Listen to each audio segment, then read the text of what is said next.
من يهده الله فلا مضل له ومن يضلله فلا هادي له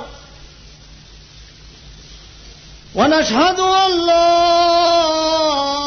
إله إلا الله وحده لا شريك له ونشهد أن سيدنا ومولانا وحبيبنا محمدا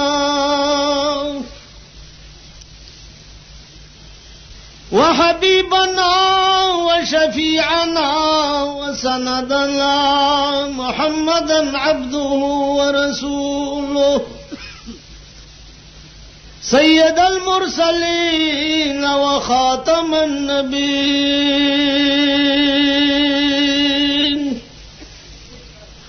أما بعد فأعوذ بالله من الشيطان الرجيم بسم الله الرحمن الرحيم تلك أمة قد خلت لها ما كسبت ولكم ما كسبتم ولا تسألون عما كانوا يعملون أما بعد عشق محبوب خدا اے دل جسے حاصل نہیں عشق محبوب خدا اے دل جسے حاصل نہیں لاکھ مومن ہو مگر ایمان میں کامل نہیں شاد باش اے عشق خوش سودائے ماں شاد باش اے عشق خوش سودائے ماں اے طبیب جملہ علت ہائے ماں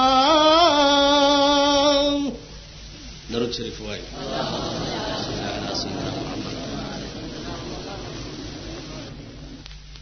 یو عجیبه تاسو ته وایم په عربو کې یو دمګر یو چې هغه به خلقو باندې دمونه اچول لیونی به دمول تعویذونه به خلقو تکول د رسول الله صلی الله علیه وسلم متعلق دا مشوره و چې نعوذ بالله دام لیونه دی دغه دمګری وی چې یا الله دا سړی په ما پیخ کې ما سره د لیوانو ډیره زوره اجازه ده نو دا سړی په ما پیخ کې چې زه دم کوم او د جوړ شي نا دمګره د پسې ګرځیدي چې زه به چرته وګورم چې دا د لیوانو دم په واچوم د خدای شانو اتفاقی اورځي رسول الله صلی الله علیه وسلم په مخ ورغه چې په مخ ورغه نو دمګره ورته وای چې بچیا ما ستا متعلق اوریدلې دي چې دا لیوانه ده نو تراشه د دمومه چې ته جوړ شي رسول الله صلی الله علیه وسلم ورته فرمایل چې الحمدلله نحمده ونستعينه ونستغفره ونؤمن به ونتوكل عليه ونعوذ بالله من شرور أنفسنا ومن سيئات أعمالنا من يهده الله فلا مضل له ومن يضلله فلا هادي له ادمګر ورته چې ها ته بیا وای رسول الله صلی الله علیه وسلم دا الفاظ ورته بیا وای چې بیا وای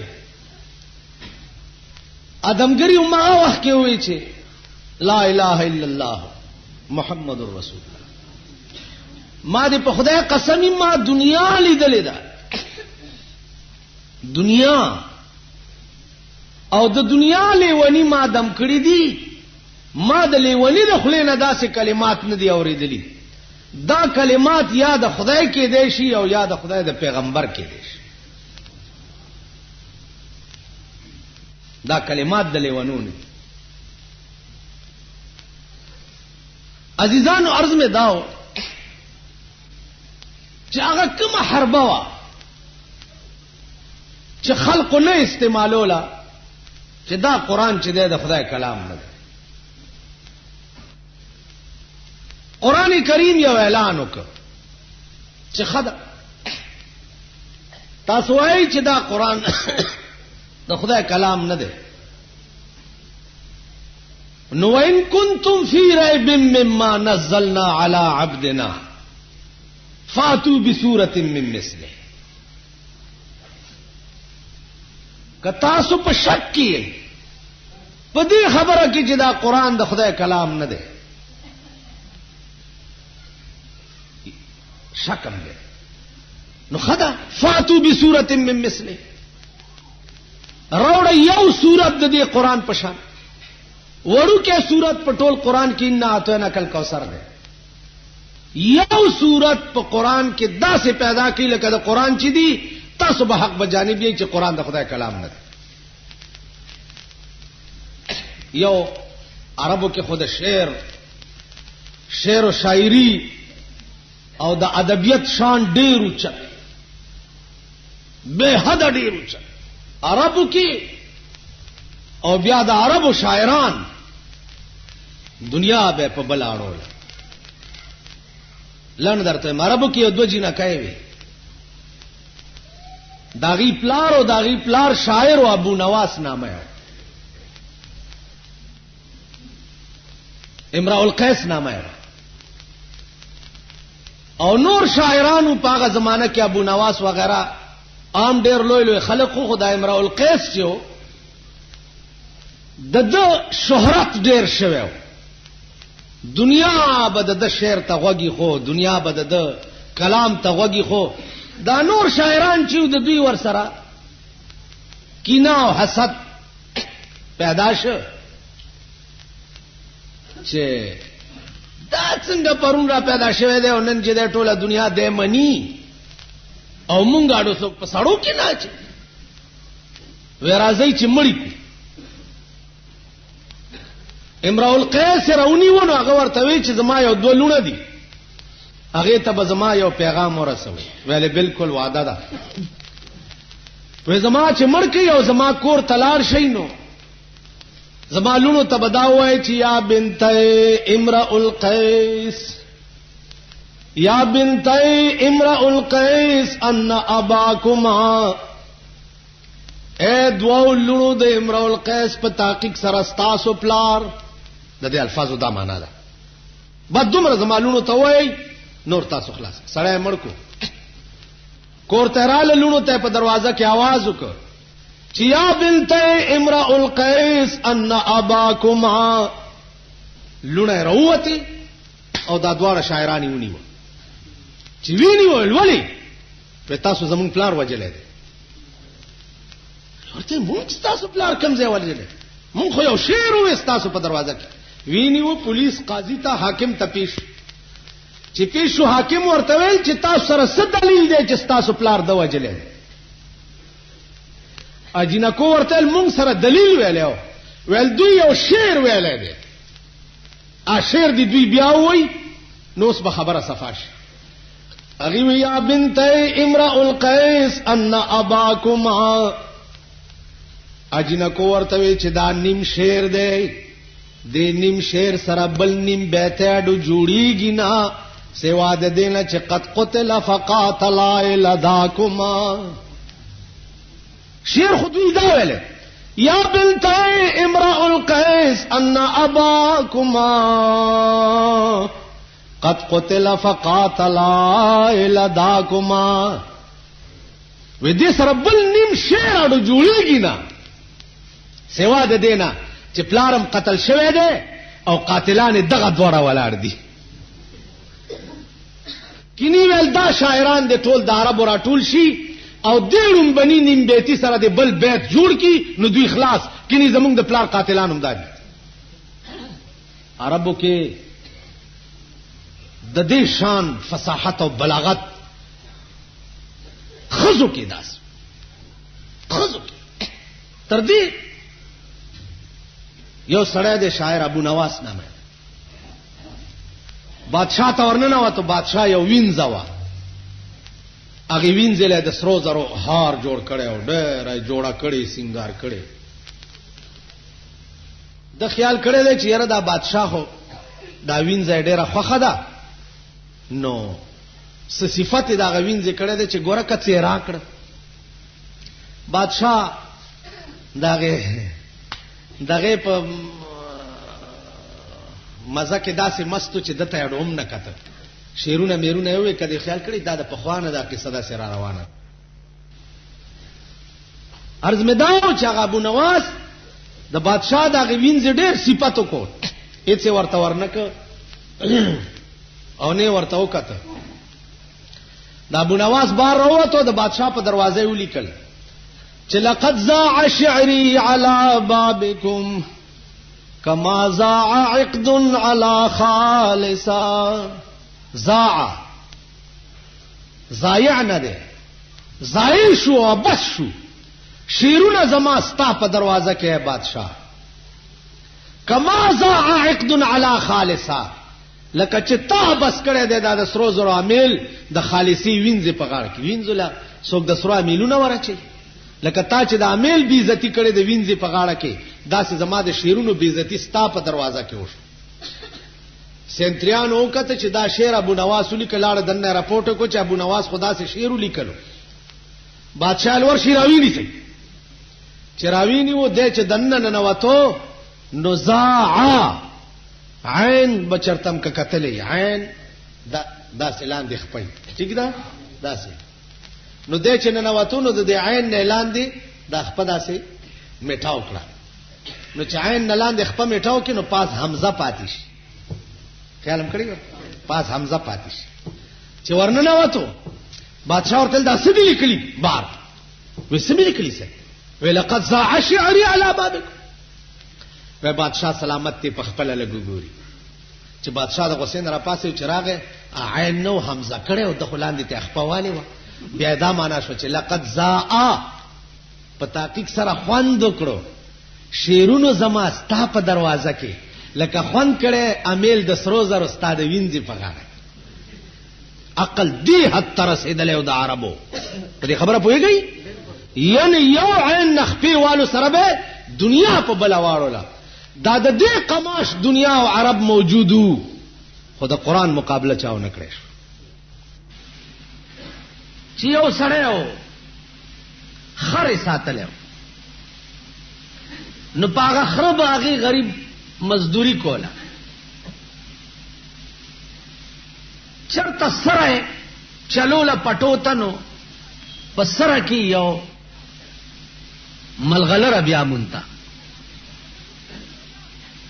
چې ملغلره بیا مونتا نو خیال یو که چې الکستا نور څوک دی خو یو ته یو د خر دی او دغه خر په برکت چې دی ته پالل کېږي. نو دا داسې خمرای ده راشه دی خر ته په غاړه کې واچو. نو ملغلره خرته په غاړه کې واچو. چرته یو جوهری پیرا پیښ شوی دی چې کتلی دي چې فو دا خو ملغلره ده او دا خر والا د خر په غاړه کې اچولې ده. دا خر والا ته پته نشته چې دا د 100 روپو ملغلره ده. ورته کاکا دا مړی خرڅه نه. نو اخر والا ورته وی چې ولې نه خرڅوم؟ وی په سوی ورکه وی خو چې څه دی راکړه. هغه ورته 10 روپۍ رئیس دي. نو هغه وخت کې په 10 روپۍ 10 خر کېده. 10 روپۍ چې خر والا کتلې دي لیونه شوی دی او زری مړی را پرانیسته د خر د غاړې نه هغه سړی له ورکړه او په یو منډه روان دي. چا څه نه چې دا سړی بیا را واپس نشي چې نه علمه. جوهری ځان له په منډه روان دي چې د خر والا ته پته ونه لګي چرته چې دا د 100 روپو ملغلره ده او خر والا ځان له په منډه روان. جوهری هغه مړی یوړه او ډیر اعلی مالوچو کې لاندې باندې او خب بهترین بکس کې اخوا ډیر په قدر او په عزت. لکه د زرګر دکان کې تاسو وګورئ د سرو زرو کالو د پاره سخسته خسته بکسونه جوړ کړي. څه زمانہ پس بادشاہ ته د هغه ملغلرې ضرورت شته چې کومه ملغلره کال پس په سپای کې یو خېج. اوس کال پس سپای کې یو د دې څه مطلب دی دا معنا ده په دې سمندر کې سپای داسې یو شی داسې بند چې اسمان کې ګړګړ وشي نو دا سپای د سمندر د بیخ نه روانه شي او پاس سر تراشي او د خپل پرانیسته شي او داسې واز خپل ونیسي نو چې ساس کې پکې راو غورځيږي. که یو ساس کی باندې دا سپای بند شو او سمندر بیخ تلاړه نو هغه کې کال پس دا یو ساس کې نه یو ملغلره پیدا شي. دا یو قیمت بیا لکونه روپۍ. او کدی سپای هرسو کو او خلای وازنی ولی و دویم ساس کی تم نو کال پس پکې دوس ملغلری وی خود دوارو قیمت دا یو عمر نه بیا. نو ځکه مولانا روي چې کاسه چشمه حریسان پر نشد کاسه چشمه حریسان پر نشد تا صدف قانع نشد پر در نشد. وې د انسان د سترګې دي دام د هرس نه ډکی خو چې لک شراشي و پچې نور وې چې نور راشي و پسې نور وې تا صدف قانع نشد پر در نشد. لکه هغه سپای چې دویم ساس کی تخلا وازه نیولې ولري نو قیمت کم شي.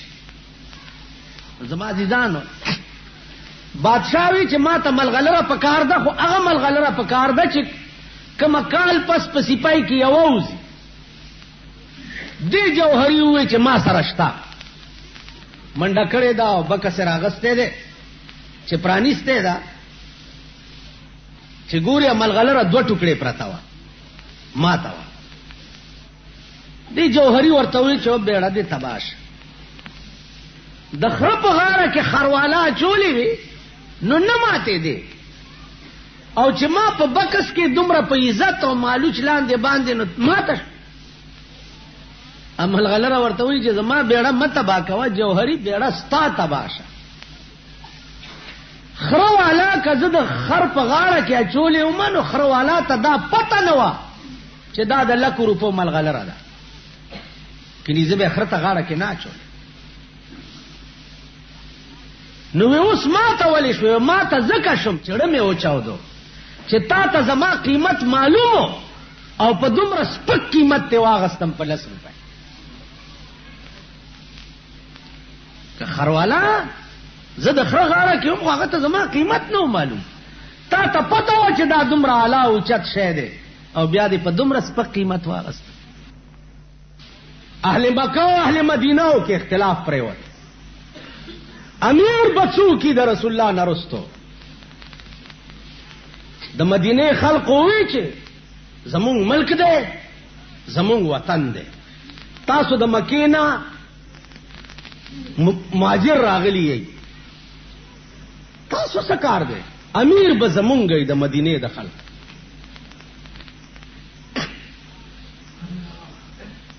جګړه وا بیا ویل من امیر و منکم امیر یو امیر به د مکی او د خلق وی او یو به د مدینه د خلق.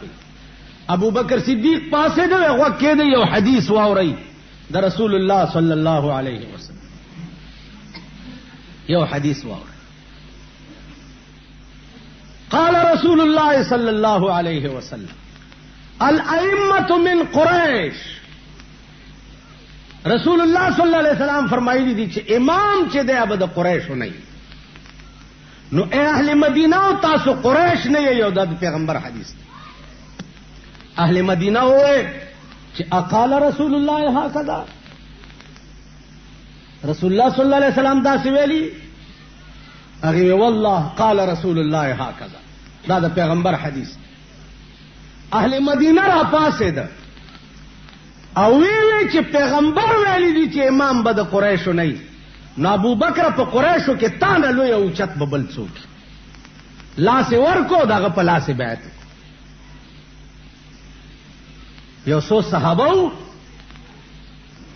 او د بیرو د بوټي لاندې ناستو او تمام اهل مدینه د صدیق اکبر نه بیعت صدیق اکبر امیر شو چې امیر شو عزیزانو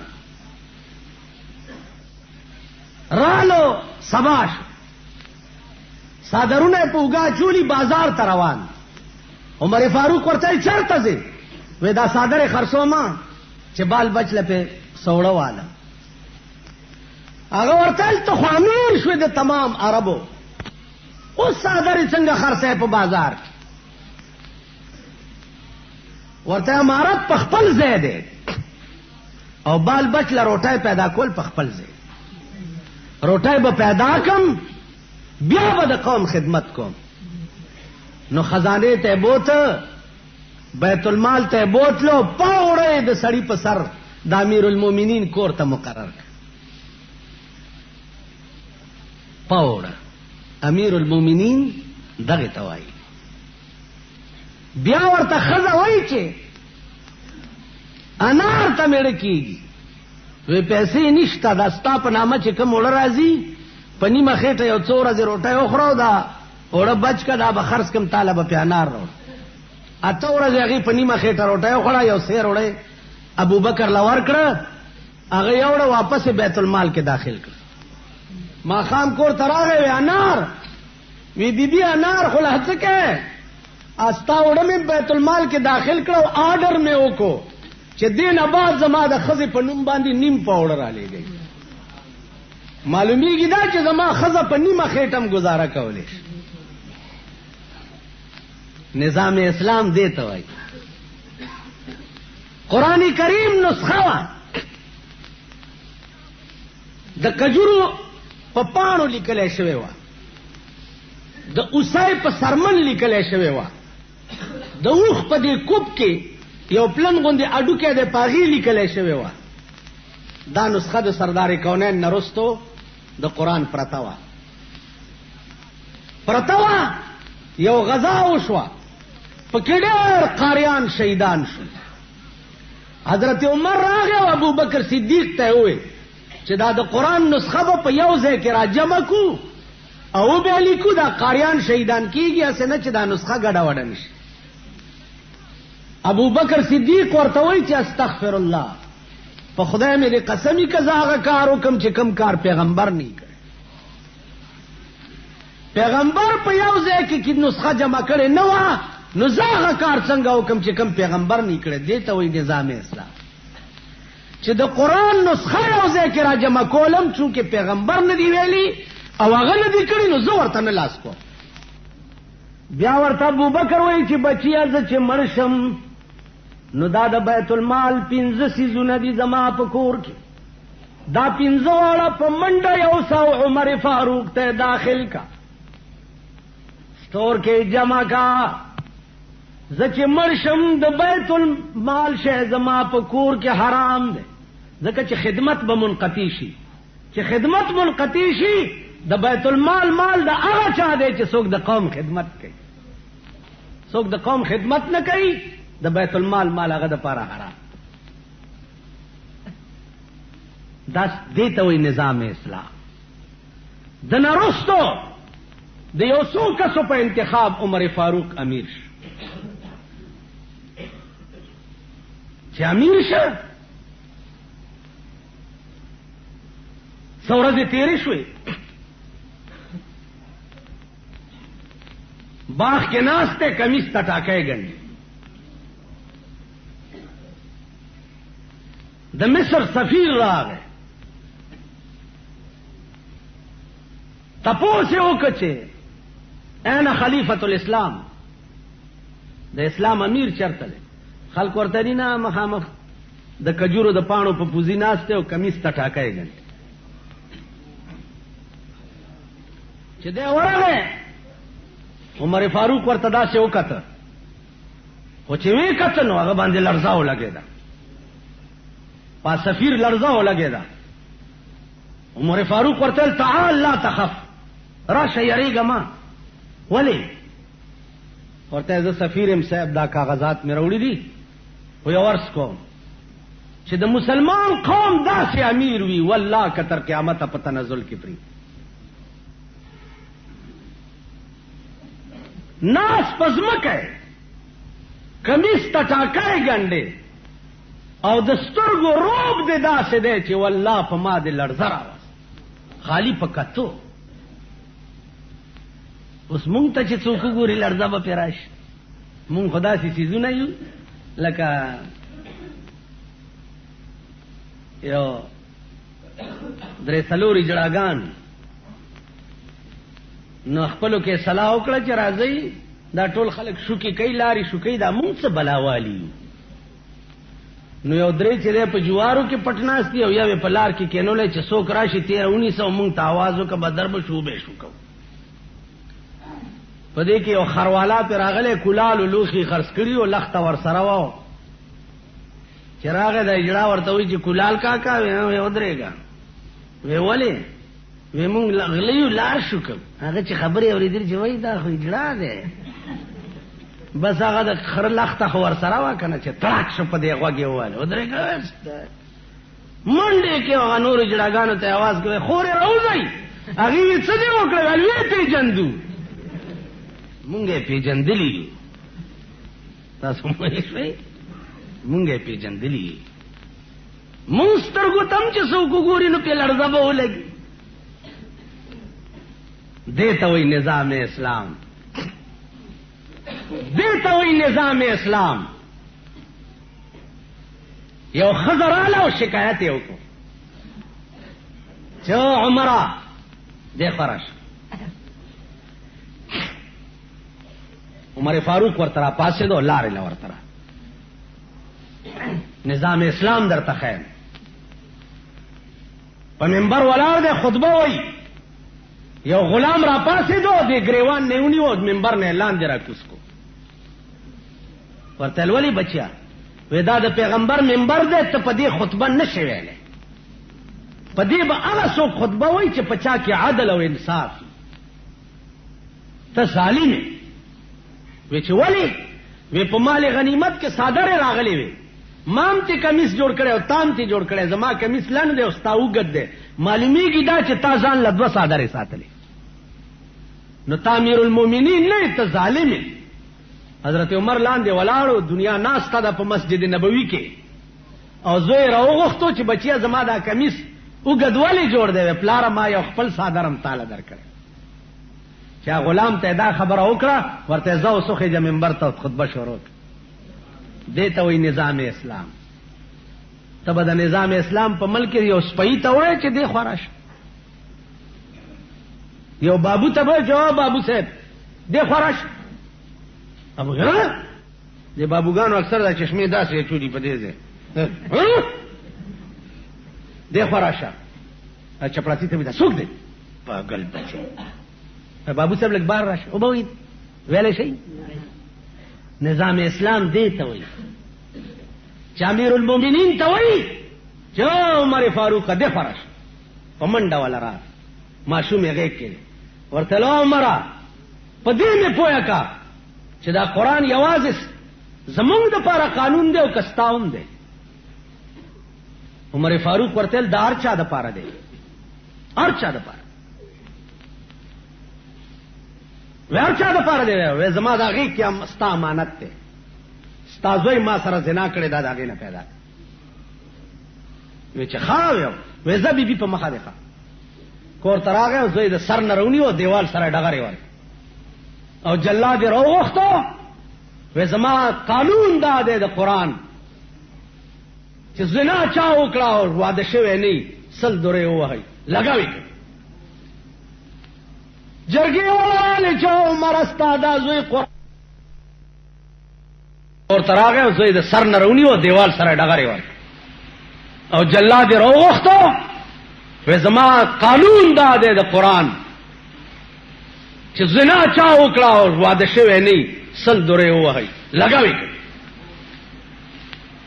جرګي ولاله چې عمر استاد زوی قران ډېر مزیدار لولي خدای د پاره معاف کا. عمر فاروق ورته وی د قوم بچی می چرې معاف کړی نه دی والله کزوی معاف کما. امیر المؤمنین ورته ولار دی او زوی سل درې لگاو خو چې سلمه درې ولګول راو غرزیدو لته ټکولې راغه په دې مخې ورته لاس وال ول بچیا کته مړ شو مونږه خخ کړي نو ستا ملاقات به جناب محمد رسول الله سره وش. دا د درو وهلي زخمونه ورته وخایا او ورته وای چې پیغمبر تا چې کوم قران پرې خو عمر په داسې عمل کړي چې په کور راغلم نو صرفه نکړه.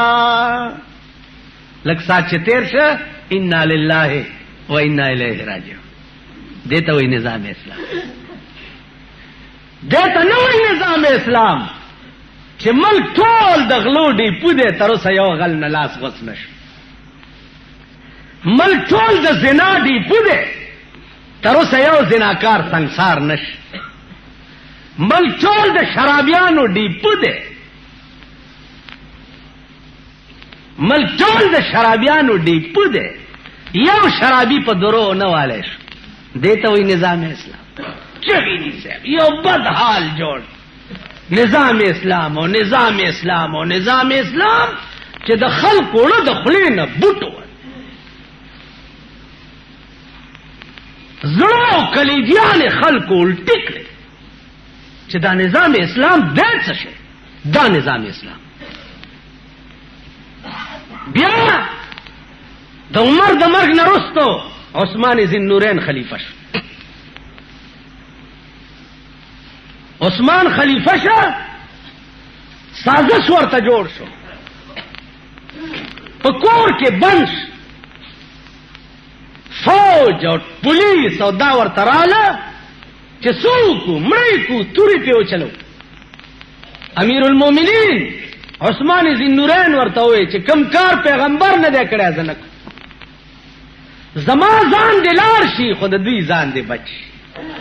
کور کې ناستو رستو نه په حمله وشوه قرآن لسته او رستو نه په تبر والو فسیکفیکهم الله دا آیات وی او د سر مازغې په قرآن ور پرېول. زما عزیزانو دې ته وایي نظام اسلام دې ته وایي نظام اسلام. دا عثمان دا عثمان سړی ولا راغی پیغمبر را لېږلی ما یو من شات می پکار وی کینه بچیا کینه قافله راله د 200 خانه ساروان ته وی دې سړی له من شات ورکا پیغمبر را لېږلی. ساروان ورته چې جی من شات چې د بار نه کم شي نو یو انډه سپکو یو درون بیا په وخ بار نه بټینګيږي. عثمان ذی النورین ورته وی چې دې سړی له من شات خامخا ورکو او کبار نه ټینګيږي نو بیا ټول بار والا ورکا. ځه ساروان ورته وی چې جی دا بار به دې وړي څنګه د وخ بار په سړی نشي وړي. وی وخم ورکا وخ به یې وی چې دا وخ دا څه ده چې دا مخ کینو دا 200 نور ورپسې زی او کدا وخ د مخ نه لری شي نو دا نور خان بیا زینا وی دا وخ می دل ور کړي کدا 200 د دنه بغیر نه دي دا ټوله قافله دل ور پړې واغسته ورواله مخ کې شبچې په مخ. عثمان ذی النورین خپل ساروان ته وی تلوار ولیکه وی جی ویریدم وی سو یریدم واسه نه چې توس راته وی چې تم ور سره ځه وی ولی کتلار شه بده ده. نا ساروان ورته وی چې عثمان تا د پاره خو به ما غوندې نوکران ډېر پیدا شي خو ما د پاره به تا غوندې آقا بل پیدا نشي. دې ته وی نظام اسلام مونږ او نظام اسلام. دیکھو وګوره د عثمان ذی النورین نه وروسته حضرت علی خلیفہ شو. حضرت علی خلیفہ شو بی بی فاطمه نه جوړه وا د امیر المؤمنین بی بی انا جوړه ونه. حضرت عثمان دا حضرت علی انا راغسته چې بی بی فاطمه ته وړو لار کې یو ملنګ پروت ملنګ ورته وی علي ته چې دا انار مال راک وی والا ورته د څه نه علم د لیکینا دا انار سپین کا دانه ته وباسا مال لګي لګي خله کې راکوه زنا جوړه چې دا خلاص شي وی خرم خلر علا پاکه ک بیا لاش اے علي ک دمره خدمت کوله شه ډیره خده کینا انار دی وړه ولولې نشم کوله کیناستو انار سپینولې شروع لګي لګي ورکوا خلاص شو انار حضرت علی په خپل لمن دا سړی خپل پاکه ول بس ولا بس کور تلاړو بیبي فاطمه ته وای بیبي تعالی مې انار وروړو خپل دی پکوا ته بیواله ولار کې یو داسې چلو شو بیبي فاطمه وای الحمدلله خدای چې زما په نوم یو شعر اتلو استاد غریب خېټه کې پریوت نو عرض میں دا وجدان چې قانون د ملک ابراهیم ابن ادهم رحمت الله علیه هغه غویانو ولا ته وی چې دا سسره دي چې ته پکې واغله د سر امن غواړم ارس کولې شم ولوای بچا وې دې دربار کې تا نه مخ کې څوک وې زما پلار وې هغه نه مخ کې وې نکمه وې اوس پکې څوک دی وې زین وې تا نه بعد وې شاید کزوی مې وې بکې نه پاتې وې وې صاحب خپنه شي سره وېم دیتا چې زړه مسافر تلار شي او نوی ولا راشي نکه دې لاړو پلار دې راغو پلار دې لاړو تراله تبم تنن سبا کې لار شي بل به ولا راشي ته څنګه وای چې دا د بادشاہ دربار چې دا سره نه دی دا سره دی اوهو با دربار بند کړ کور تلاړو چې کور تلاړو سګوري چې د په پالنګ کې د وینځه پراته ده لخته راواغسته چې دا وینځه د بادشاہ په پالنګ کې څنګه سملاسته د خپل ملک یو ګوري په کومه کرسۍ چې خان او نواب کینی یا کم بالغ تاغه ډډه وای یا په کم ځای کینی ته د کلی بټیاره یا بشتی خو دلار شي په هغه دی کینی چې په ټکی خاورو للیږي کنه دی کی بني لخته راواغستو د بادشاہ نشه خو لمغه سي په سر کېده یو څو لخته وینځه واله اچ را پاسې د نو ډېر و جړل بیا و خندل خایو خندل د دلا سونی وچه او خو دې جړل زکه چې ما وهله نو داودي خندل ولی بادشاہ خپل کار کوا تا خپل کارو کو ما خپل کار کوي نه پردم دینه چال دی نه ویل وې صاحب اومه خندل زکه چې د ډېرې مودې نه مې دا شوق چې دا پالنګ چې دا بادشاہ پکې پروتي چې د دې مذهب څنګه نو هغه مزه مې واغستا اړه مې خوشحال شو نو زکه مې وخند ول داودي جړل ولی ویلو مې جړل زکه چې ما یو 10 منټه په دې پالن کې تیر کړو نو ما خو دومره لخته و خوړې خدای چې څوک شپورس پکې پروتي چا به څومره لخته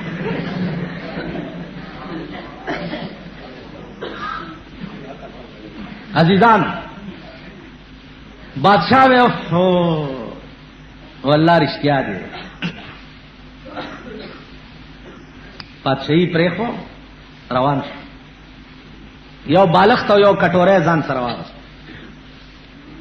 پلار روان دی او سره د ولی په غاړه ناشته او داسې په لپه وبس کی دوی چې الګا دا کټوره سره ګرځم ما سره قدرت کټوره هم تیار پیدا کړي اهم غرزونه مخکې چلاړو ونی لاندې یو سره پروت دا څنګه سر لاندې کړي دا پروت و قدرت خو بالغ تم ما سره تیار پیدا کړي دا بالغ ته مور لاړو یو زمیدار سره په باغ کې کخه کخه د باغ خدمت کوا ونه لو بور کوا دا اوس زمیدار ته څه پته ده چې دا بادشاہ دی خدمت به کولو تنخواه به غستا او روټای به خوړه یو ورځ د بادشاہ د زمیدار ملمانه راغلی دته ورشه انار راوړل خواګه غوندې وګور چانار راوړا تراو ول خواګه وګوره وې سکا ورته وې صاحب بډان دې زکه تراو چې تا ماته د سکلو حکم نه وکړي نو که زه به اجازه تستا دا انار وسکم نو ما د پاره به حرام شي ناجایز بشي وې ته زما به اجازه ته انارم نه سکوي نه هغه ستا تنخوا مې یو په 2 کړه. هغه ولا د باغ چابیانې ورکې وې، زه ستا نوکري نه کوم. وی چې ولې؟ مې اوس درته پته ولګېده چې دا ایماندار دی، نو لږ لیاز به مې ساتې، کار به را باندې نه کې، نو چې کار را باندې نه کې او تنخوا علمه، نو بیا به م حرام وي.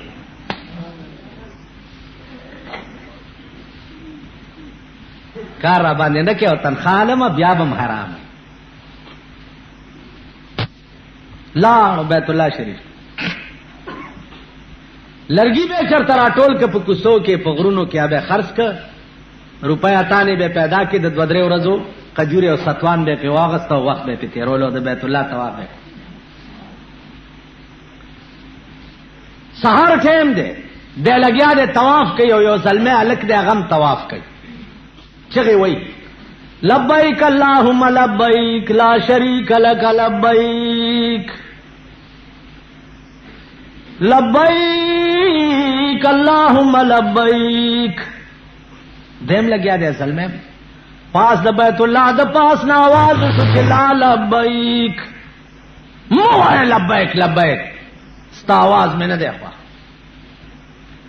ابراہیم ابن ادهم رحمت اللہ علیہ گھبراؤ شو چی یا اللہ داسو ازلمی نے تپوس کئی چی لا لبیک آواز میں ووڑے دو چی دا ما تو ویلے شو کتا تا.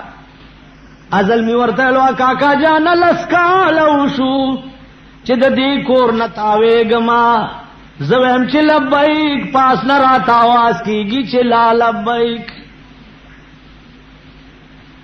نو ابراهیم ابن ادهم ورته وایي چې او بچیا چې د کور مالک درته وایي چې لا لبیک لبیک چغې مه وه، ستا آواز مې نه دی خوښ، نو ځه که نه. نو زلمی ورته وایي چې کاکا خبره دې ښه وکړه، زم دا ویم چې لاړ شم، ځکه چې 10 کاله وشو چې د دې کور مالک مې نه پرېږدي، خو په دې مې پوه که چې لاړ شم نو کوم درته لاړ شم، چېرته لاړ شم. دا یې وویل او راولوېدو، ساعت یې ووته. 2-3 ګنټې کې چې د ده جنازه تیارېده، زرګونه اولیاء او بزرګان د زمانې په جنازه ولاړ، او ټول به یو آواز وایي چې خدای ته دا لفظ ډېر خوښ شو چې لاړ شم نو کم درته لاړ شم.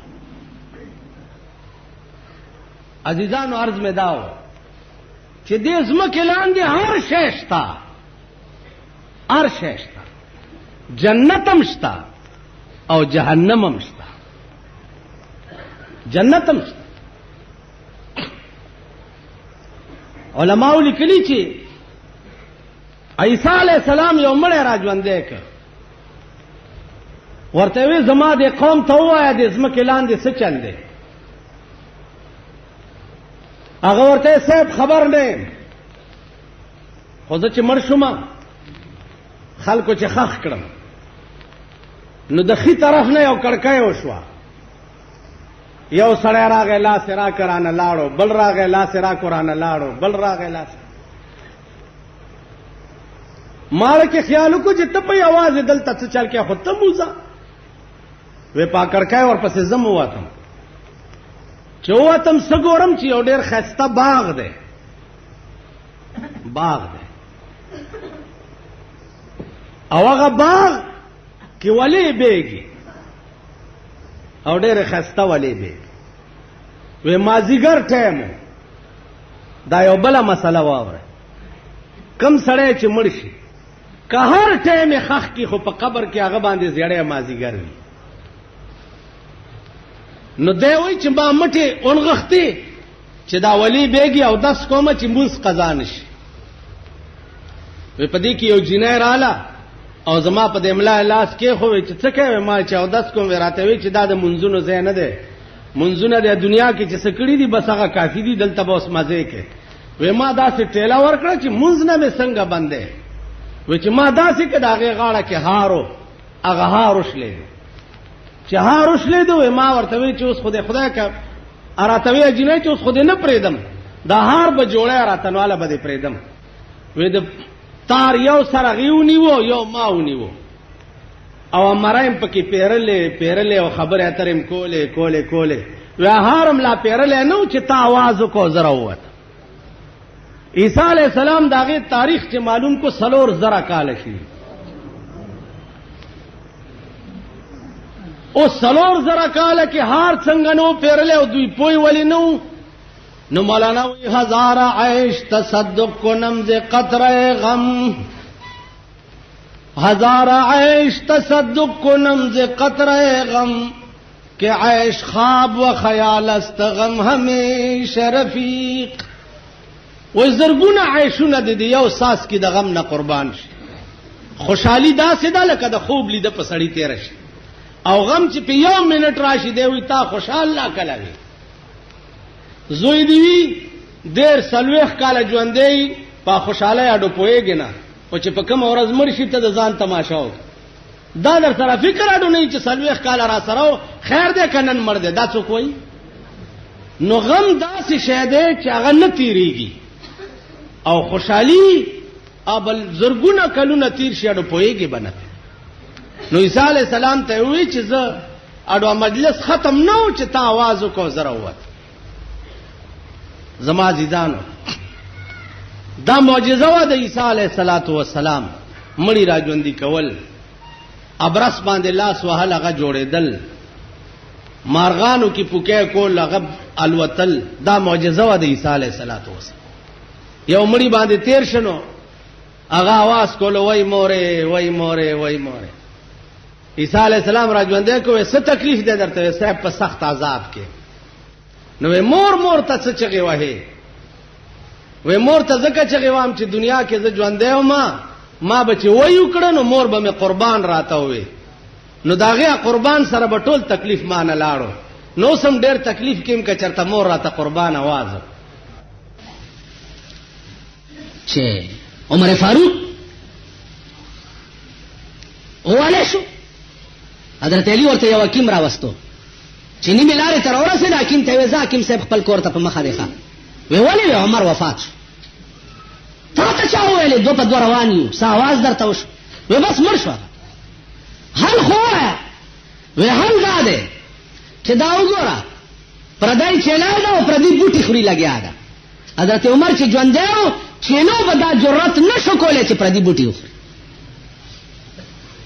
اوس چې چلای دا جرأت کو چې پردی بوټي خوري معلومیږي چې عمر مړ شو چراغ رښتیا مړو د حاکم حکومت یوازې په بنی آدمو نه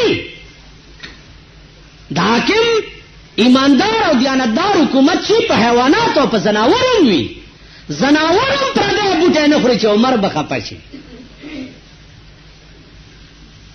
عمر به خپه شي نن مونږ ړکه یاره نشته خوف خدا نشته نو چې د حکمران طبقه په ځړ کې د خدای یاره نه پیدا د دې ملک پړ کې د خدای یاره نه پیدا کی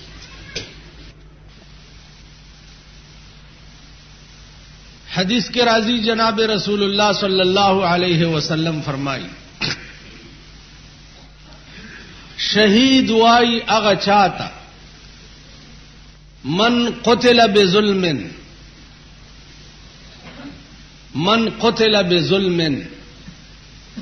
سوک چه قتل کړي شو په ظلم باندې دیتا شهید وای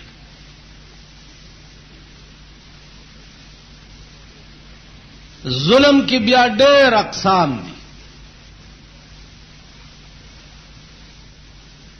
یو سړی تانا پټه نیولې ده او په خپل پټی دی ور سره گویا کې جګړه و او را پاسه د الټه ته وشتي دا هم شهید دی یو سړی ته شکولې مالم در نواغستا الټه وشتي دا هم شهید علی هذا القياس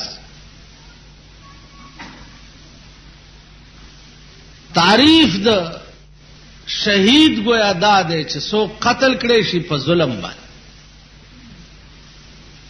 د مرګ در پورې اس نو او ته مړ کړي دا په ظلم قتل دی دې ته شهید ویل شي دا گویا شهید حقیقی دی یو حکمی شهید دی. یو سړی په اوبو کې غرق شو. حدیث کې راځي جناب رسول الله صلی الله علیه وسلم فرمایي دام شهید دی. یو سړی په اور وسوځید. رسول الله صلی الله علیه وسلم فرمایي دام شهید دی. یو سړی باندې کوټه را وغورځیدا د چت لاندې شو مړ شو. دا هم شهید. دا حکمی شهیدان دي. حقیقی شهید هغه دی چې کوم په ظلم مړ شي. او دې کې اوچت مقام ګوره دا یاد لرئ دا هغه شهید دی چې کوم په محاذ جنگ کې د اعلا د کلمت الله د پاره د کفارو سره جنگيږي او هغه ځای کې مړ شي. نو پیغمبرای او نبوت پسې دویمه درجه بیا د دې شهادت. ځکه چې د دشمن گزار ته سینه نیول دا ډېر ګران کار او ډېر مشکل کار. دا مونږ خلق دا وایو او که وخت راغی بیا به دا ما غوندې مولیان هم درته وښیم چې څنګه منډې به وایي. دا ډېر ګران کار دی چې سړی په مرګ باندې سینه واچي او د سر بازی ولګي په میدان کې. دا بیا ډېر ګران. ابو سعد یو صحابیو رسول الله صلی الله علیه وسلم ولاړ دی او د په جنگ کې لګیا دی جنگيږي. نو جنگ کې یو سړی دوه قسمه جنگ کوي. یو جنگ داسې وی چې بل وهي او ځان ساتي. یو داسې جنگ او یو داسې جنگي چې په مرګ سینه وراچي. ځان ساتلو خیال دیم پړ کې ناراضي بس سینه دې پیاچولی او بل وهي او دا دې خیالي چې زم پکې شهید. دا بیا ډېر ګران کار. بل وهل او ځان ساتل دام یو حد پورې گزاره کوي او بالکل بیا په مرګ سینه وراچول دا بیا ډېر دا بیا هغه ایمان دی چې د دې مثال بیا نشته. حضرت سعد په مرګ بالکل سینه اچولې ده. رسول الله صلی الله علیه وسلم ورته ولاړ دی او مسکه مسکه کیږي. ناګانه پیغمبر په محاذ جنگ کې په میدان ته ورمنډه کړه او حضرت سعد په ملا وټپولو او ورته وی چې ارمه یا ابا سعد فداک ابي و امي. اے ابا سعد ولا زما مور او پلار دې تا نه قربان شي. عزیزانو دا رتبه چې رسول الله صلی الله علیه وسلم چاته ویلي چې زما مور او پلار دې تا نه قربان شي د دې بیا مثال نشته. دا بیا هغه مقام دی چې په دې یا خدای پوهیدا او یا په د خدای رسول پوهیدا. زه ته په نه پوهیږم چې دا کوم رتبه ده او دا کوم مقام. نو عزیزانو عرض مې داو چې دغه ساعت چې څو وخت کې وفات شي رسول الله صلی الله علیه وسلم فرمایي اهتز له عرش الرحمن. نن د په مرګ باندې عرش مجړل.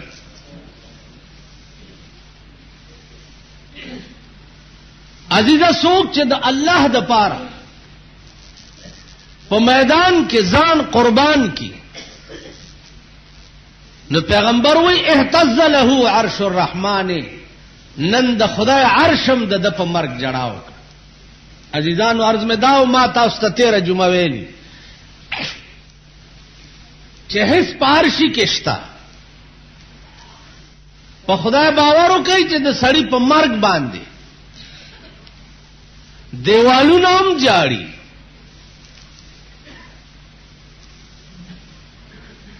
آسمانم په جاړي ملائکه هم په جاړي. نیک سړی او الله والا سړی سرفروش د دین سړی چې څو وخت کې مرشي د هغې جړه یوازې د مور یا خویندو یا د ښځو نه وي، په هغه باندې جړه د اسمانونو هم وي.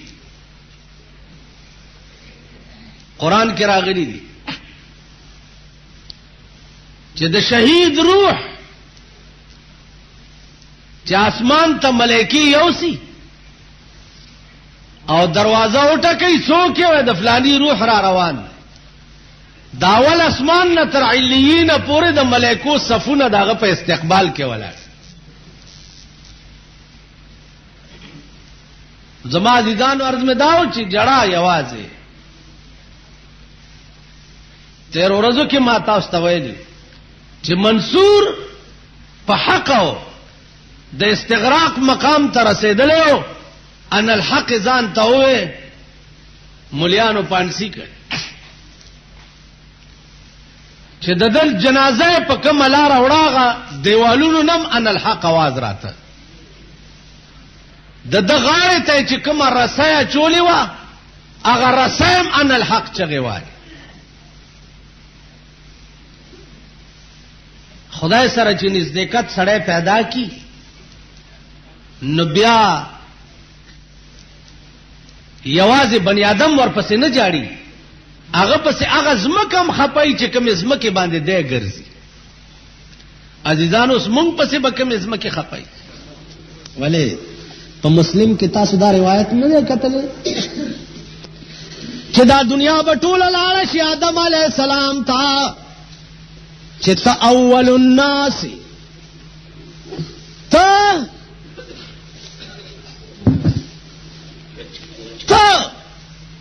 راشه زمونږ سپارښت وکړه. آدم علیه السلام وایي چې زه پکې نه، نوح علیه السلام نه، ابراهیم علیه السلام، موسی علیه السلام، عیسی علیه السلام نه، را بشي سردار کونین ته ابرا پاسی ورته به وایي راځئ دا زما کار دی. ټولو پیغمبرانو ته په دنیا کې چې کوم خصوصي اختیارات ملاو هغې په دنیا کې ختم کړي دي. ماله چې راکړی شو ما پټ ساتلی دي، اوس به په قیامت کې تاسو د پاره ښکاره کوم. یا الله تا ما سره وعده کړې وه چې ولسوف یعطیک ربک فترضا. اے الله ټول انبیاء خپل اختیارات په دنیا کې صرف کړي دي، ما نه دي کړي، نه مې قوم ته خیرې کړي، نه مې څه غوښتي، اوس مې دا دی راوویسته. الله به ورته وایي حبیبه ته پې لاس ږدا او زه به یې بخمه، ته شپارس کوه او زه به یې بخمه. په دغه ورځ به سلاطین او انبیا ټول سرنګون ولاړي، یا به خدای وي چې هغه به عدالت کوي او یا به محمد رسول الله وي چې هغه به وکالت کوي. بل به څوک وي؟ لمن الملک اليوم، څوک دی نن چې سر اوچت کړي چې زم څه شی یم؟ دا لوی لوی متکبرین د زمانې به سرنګون ولاړي. لمن الملک اليوم आवाज به وشي څوک دی د نن ورځې بادشاه؟ لله الواحد القهار.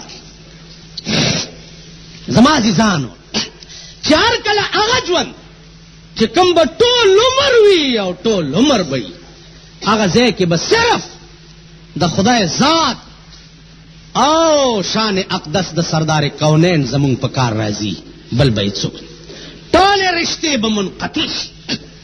یوم یفر المرء من اخیه وصاحبته وبنیه.